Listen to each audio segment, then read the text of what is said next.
Good morning students. ગઈકાલે આપણે અંગ્રેજી વિષયમાં પ્રશ્નપત્રની ચર્ચા કરી, જેમાં સેક્શન એમાં આપણે શીખ્યા કે કેવી રીતે પ્રશ્નમાંથી જ જવાબ લખવાની શરૂઆત કરી શકાય. અને સેક્શન એની સાથે સાથે આપણે પોએમના પ્રશ્નોનું પણ ડિસ્કશન કર્યું, જેના આધારે તમે પ્રશ્નોના જવાબ ચોક્કસ લખી નાખ્યા હશે. આજે આપણે કોમ્પ્રિહેન્શન એટલે કે તમને જે બ્લેક બોક્સમાંથી ફકરો પૂછાય છે તે ફકરા પરથી પ્રશ્નો પૂછાય છે તે કેવી રીતે એટેમ્પ્ટ કરવા તેના વિશે આપણે ચર્ચા કરીશું. જ્યારે પણ કોમ્પ્રિહેન્શનના પ્રશ્નોના જવાબને આપણે લખવાના હોય ત્યારે ખાસ એ બાબતનું આમ તો ધ્યાન રાખવું કે ફકરામાં ઘણી બધી માહિતી આપી હશે, પરંતુ પ્રશ્નમાં જેટલી માહિતી પૂછી હોય તેટલી જ માહિતીનો જવાબ તમારે ખરેખર લખવાનો હોય છે. આમ છતાં ક્યારેક એવું બને કે પ્રશ્નમાં સમજણ ન પડે અથવા તો પ્રશ્નનો જવાબ જે તમારે બનાવવાનો છે એ કેવી રીતે બનાવવો તે ખ્યાલ ન આવે, ત્યારે પેરેગ્રાફમાંથી જ્યાં પણ તમને લાગતું હોય કે અહીંયા જવાબ છે તો એ જવાબને એ વાક્યને તમે જવાબ તરીકે લખી નાખો. તો અહીંયા આપણે એ પણ શીખીશું કે જ્યારે આપણને ન ફાવે, થોડું અઘરું લાગે, ત્યારે કેવી રીતે વાક્યનો ઉપયોગ આપણે પેરેગ્રાફમાંથી જ કરીને જવાબ લખી નાખો. હવે પહેલાં તો કોમ્પ્રિહેન્શનને અટેમ્પ્ટ કરતી વખતે પેરેગ્રાફ વાંચી જાઓ, ત્યારબાદ એના પ્રશ્નો વાંચી જાઓ ઝડપથી. પહેલું રીડિંગ ખૂબ ઝડપથી કરવાનું. બહુ કદાચ ન સમજ પડે અથવા કોઈ અઘરો શબ્દ લાગે તો પણ તેના પ્રત્યે બહુ ધ્યાન આપવાનું નહીં. પહેલાં ઝડપથી ફકરો અને પ્રશ્નો વાંચી જાઓ, ત્યારબાદ એ ફકરો ફરીથી વાંચો અને તમને જ્યાં જ્યાં લાગે કે આ જવાબ આ પ્રશ્ન પૂછાયેલો છે એ વાક્યને અંડરલાઇન કરતા જાઓ. એટલે કે જવાબ જે વાક્યમાં હોય એ વાક્યને અંડરલાઇન કરી દો. ત્યારબાદ પ્રશ્ન પ્રમાણે જવાબને ફ્રેમ કરવાનું એટલે કે ગોઠવવાનું શરૂ કરવું જોઈએ. હવે અહીંયા ફકરો તમે વાંચી લીધો, પ્રશ્ન પણ વાંચી લીધા. હવે અહીંયા જોઈએ કે 19મા પ્રશ્નમાં હેઝથી એટલે કે ઓક્ઝિલરી વર્બ હેઝ આવેલું છે અને ધ નરેટર વિશે પ્રશ્ન પૂછાયેલો છે. એટલે કે સબ્જેક્ટ ધ નરેટર છે. સબ્જેક્ટની પાછળ આપણે ઓક્ઝિલરી મૂકીએ એટલે જવાબ લખવાની શરૂઆત થઈ શકે. તો આપણે અહીંયા જવાબ લખીશું ધ નરેટર અને હેઝ પાછળ મૂક્યું. ત્યારબાદનું વાક્ય એમ નામ રહે, the narrator has got the tag of a new girl because. હવે જવાબ અહીંયા છે. હવે આ બેઠું નહીં લખી શકાય, એને આપણે આપણા વાક્યોમાં ફેરવવું પડશે, કેમ કે આ વાક્યને આપણે વર્તમાન કાળમાં અને ક્રિયાપદમાં પણ ચેન્જીસ લાવવા પડશે. એટલે અહીંયા આપણે લખીશું because her father is in railways and they have to move often from one city to another. તેના ફાધર રેલવેમાં છે અને તેમને વારંવાર એક ગામથી બીજે ગામ બદલી થતી રહેતી હતી. આ રીતે એનો જવાબ તમારે ફ્રેમ કરવો પડે. તો અહીંયા તમારે સીધો જવાબ લખી શકાય તેમ નથી, ત્યારે વાક્ય બનાવવું જ પડે. ત્યારબાદ what is the physical outcome of fear. હવે અહીંયા પ્રશ્ન ભલે પૂછ્યો છે કે what is the physical outcome of fear, એટલે કે ડરના કારણે કયા શારીરિક લક્ષણો એનામાં દેખાયા. તો પ્રશ્નમાંથી જવાબ બની શકશે નહીં, એ અઘરો પડશે. એના બદલે તમારે અહીંયા ઓલરેડી વાક્ય આપેલું જ છે. ક્યાં છે? સ્ટમક એકડ વિથ ફિયર, આઈ શિવર્ડ. હવે એ પણ બાબતનું ધ્યાન રાખજો કે જ્યારે પેરેગ્રાફમાં લેખક પોતાના વિશે વાત કરે ત્યારે આઈ વાપરે છે. તમે જ્યારે જવાબ લખશો ત્યારે તે લેખિકા છે માટે એના માટે શી વાપરવું પડે. હવે અહીંયા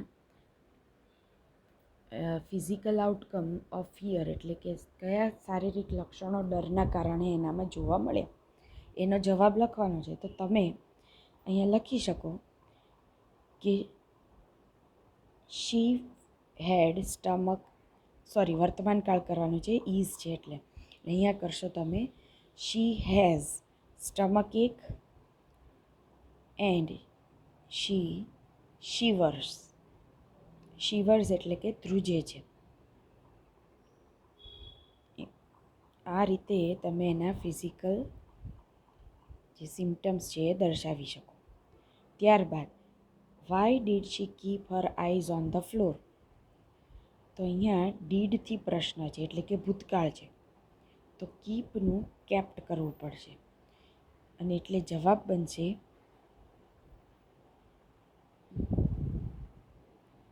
શી કેપ્ટ, બાકીનું વાક્ય એમનામ her eyes on the floor. હવે એ જવાબ અહીંયા આપેલો જ છે, તો આપણે ખાલી આટલું જ લખવાનું છે, ટુ એવોઇડ સ્ટ્રેન્જ લુક્સ. તો જવાબ બનશે she kept her eyes on the floor to avoid strange looks. અજાણ્યા લોકો તેની તરફ જોઈ રહ્યા હતા, તેને એવોઇડ કરવા માટે તેણે નીચી નજર રાખી. ત્યારબાદ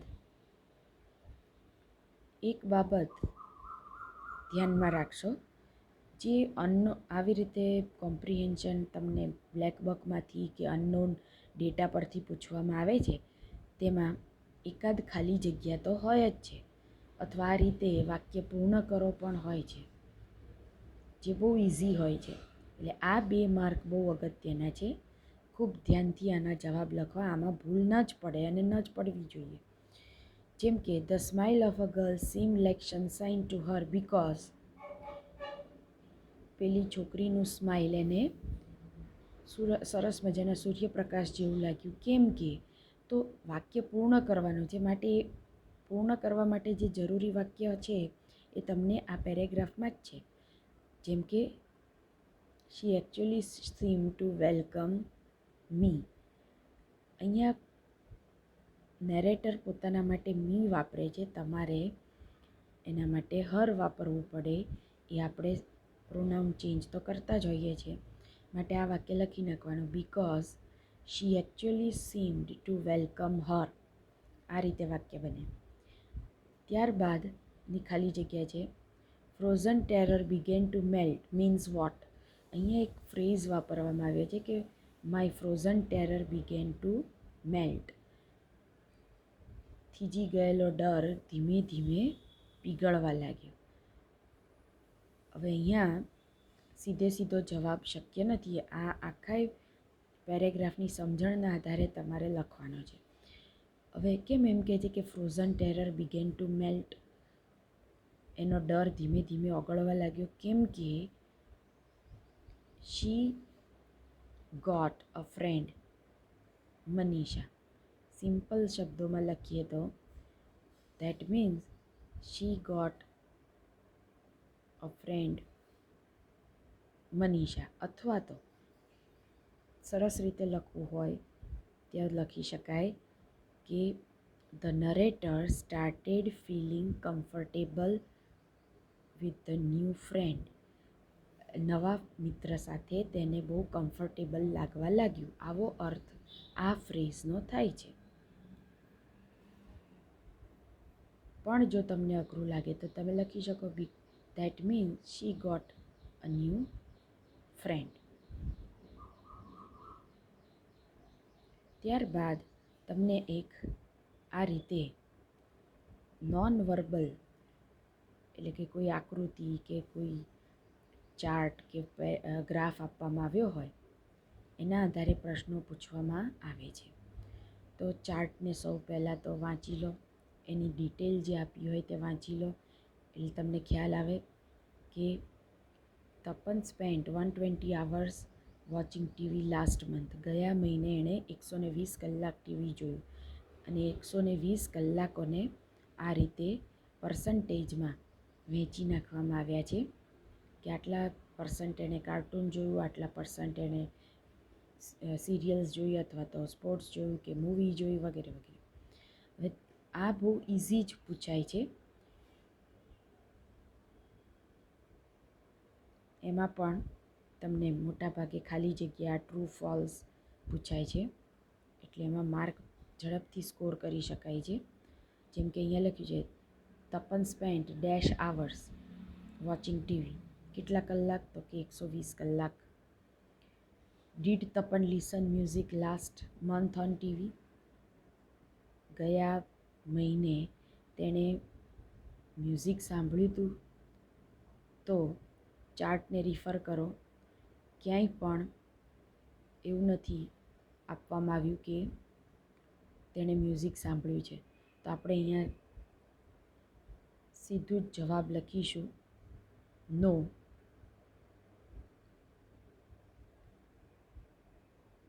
પછી તમને ખ્યાલ જ છે કે નકાર વાક્ય બનાવવું હોય તો ડીડ નોટ લખવું પડે, એટલે આપણે લખશું Tapan did not listen to the music last month.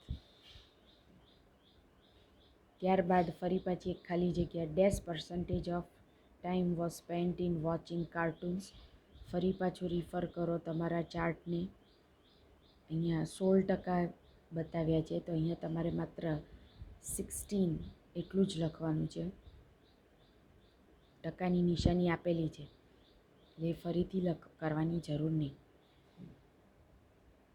ત્યારબાદ what does Tapan like to see the list? તપનને સૌથી ઓછું શું જોવું ગમે છે?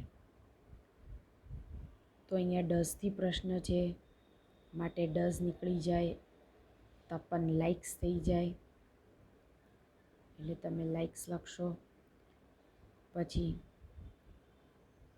ટુ વોચ આવે, અહીંયા સી આપ્યું છે તો સી લખો. Tapan likes to watch. હવે સૌથી ઓછું જોવું શું ગમે છે? તો ન્યૂઝ જોવા ગમે છે. Likes to watch or to see news the list. The list એટલે ઓછામાં ઓછું. તપન લાઇક્સ ટુ વોચ અથવા તો સી ન્યૂઝ ધ લિસ્ટ. ત્યારબાદ મોસ્ટનું પૂછ્યું છે, તો આ જ રીતે વાક્ય રચના બનશે તપન લાઇક્સ ટુ સી. હવે સૌથી વધુ પર્સન્ટેજ ક્યાં છે? મૂવીઝમાં. તો આપણે લખીશું કે Tapan likes to C movies the most. ત્યારબાદ એક પેરેગ્રાફ ઇન્ટરવ્યૂ તમને આપવામાં આવ્યો હશે, ડાયલોગ આપવામાં આવ્યો હશે, અને એ પણ એક જાતનું કોમ્પ્રિહેન્શન જ છે, જેને વાંચીને તમારે આપેલા પ્રશ્નોના જવાબ આપવાના હોય છે. પ્રશ્નો જોઈએ હવે. How is the street? તો ડાયરેક્ટ જ અહીંથી જવાબ મળી જાય છે. The street is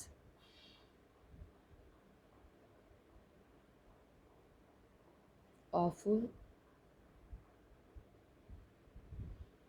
It is full of rubbish. સ્ટ્રીટ એ બહુ જ ભયંકર રીતે ખરાબ દેખાઈ રહી છે અને કચરાથી ભરાયેલી છે. ત્યારબાદનો પ્રશ્ન જોઈએ. What does mister Vitesh Bhatt say about people who do not keep cleanliness? તો ફરી પાછું અહીંયા ડઝથી પ્રશ્ન છે, માટે ડઝ નીકળી જાય અને ક્રિયાપદને એસ લાગે, એટલે સેઝ થશે. તમારો જવાબ અહીંથી શરૂ થશે. The Divyesh Bhatt mister Divyesh Bhatt says about people who do not keep cleanliness. ત્યારબાદ તમારે ધેટ લખવું પડે, કેમ કે દિવ્યેશ ભટ્ટ જે બોલ્યા છે એ આપણે અહીંયા લખવાનું છે, જોઈન કરવાનું છે. એટલે કે આમ તો ડાયરેક્ટમાંથી ઇનડાયરેક્ટ કરવાનું છે, એટલે ધેટ લખવું પડે. આપણે ડાયરેક્ટ ઇનડાયરેક્ટમાં શીખ્યા છીએ. પરંતુ એક બાબત અહીંયા ધ્યાનમાં રાખો કે આ પ્રશ્નમાં વર્તમાન કાળ છે, કારણ કે આપણે અહીંયા સેઝ લખ્યું. હવે વર્તમાન કાળ હોય અને આપણે ઇનડાયરેક્ટ કરવાનું હોય ત્યારે જે પણ વાક્ય બોલાયું હોય તેનું ભૂતકાળ આપણે કરતા નથી. એટલે દિવ્યેશ ભટ્ટ જે બોલ્યા છે તેનું ભૂતકાળ થશે જ નહીં. માત્ર આપણે ધેટથી જોડી દઈશું કે that people these days do not have any civic sense and they do not bother to put the rubbish inside the bin. તો આ બે વાક્યો આપણે એન્ડથી જોડી અને અહીંયા ધેટ વડે જોડી દઈશું. એટલે જવાબ બનશે mister Divyesh Bhatt says about people who do not keep cleanliness that people do not have civic sense and they do not throw rubbish in the bins. Okay. How is throwing rubbish around dangerous? તો તેના માટેનો જવાબ અહીંયા છે.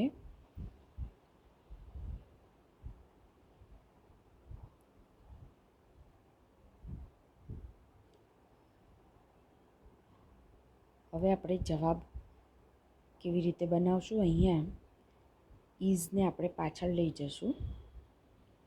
Throwing rubbish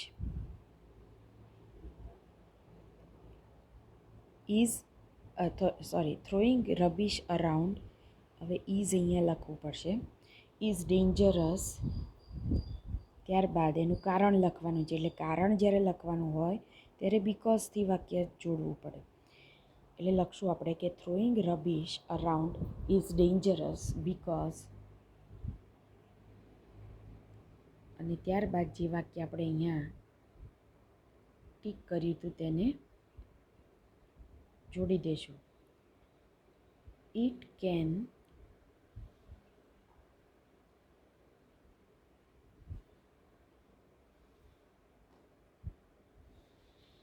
cause disease, એ રોગ ફેલાવી શકે છે. આ રીતે પ્રશ્નનો જવાબ લખ્યા પછી 32મો પ્રશ્ન હવે જોઈએ. Why does mister Ditesh Bhatt want to start awareness campaign?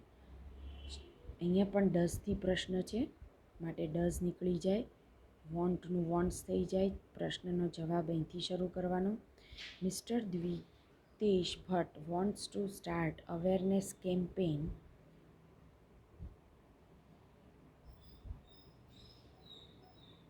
ત્યારબાદ એનો જવાબ અહીંયા છે